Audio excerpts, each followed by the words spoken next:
the basic causes of the last crash: easy money, living above our means, the job drain to the east, and the bank oligarchy. And I think what I've just gone over is that nothing serious has been done about any of those four things, from what I can see. I'm just some sucker who pays taxes. So the crisis next time, another financial system collapse, complicated, I think, by currency collapse and high inflation, if you believe that it's going to fall out on the inflation side, and a refusal or inability of the traditional funders to bail the West out, in which case you're in that appalling spiral that Argentina saw as a result of what they call Peronista policies, but I don't see a huge amount of difference between Peronista policies and what we're pursuing.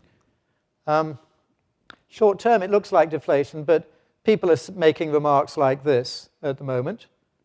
I'm saying, this is me, JPM, maybe, but when?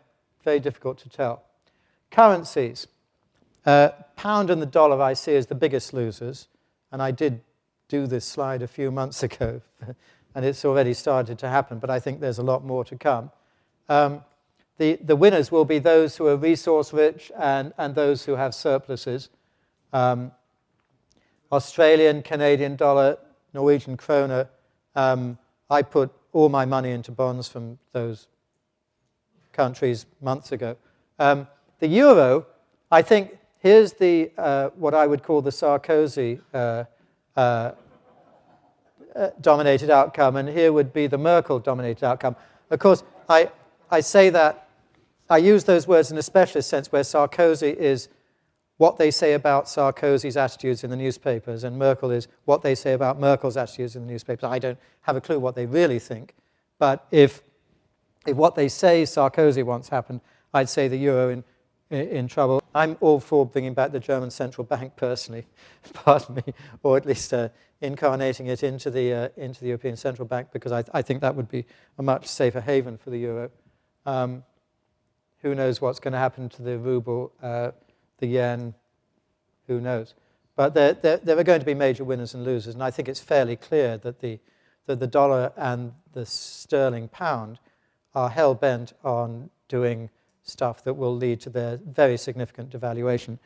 And whether they think they can contain that or not, because a lot of bad things happen when you devalue significantly. You've noticed in the papers nowadays, they all talk about, oh, jolly good, the US will be more competitive because the dollar will be devalued. Whew, that was disproved decades ago as a good way of getting out of trouble. So European economies could emerge in a better shape. Germany's decline was among the worst, but we've explained that. France's borrowings are among the highest, but they've always managed to sort of find a way out. German technology capability does offer hope for Germany in the future, and its education system and so forth. But stimulus has been lower and the currency is sounder, so all that leads to German economies emerging in a better shape.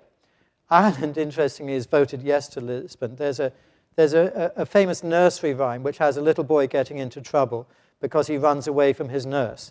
And the poem ends, always keep a hold of nurse for fear of finding someone worse. And that's what Ireland has done.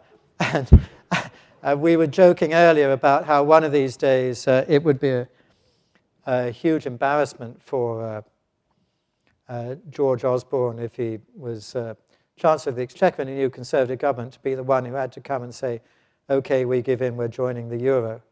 I'm not sure what the European countries would say. They'd say, oh, we don't think so. But that would be the de Gaulle response. But could the UK one day be forced to beg for ECB protection? It's a possibility. I am a patriot, so I shouldn't be too horrible about my country. But we are in a jam. We've spent everything, and it may be that we've fatally broken our economy by taking on the kind of debt and spending the kind of money we have in the past few years.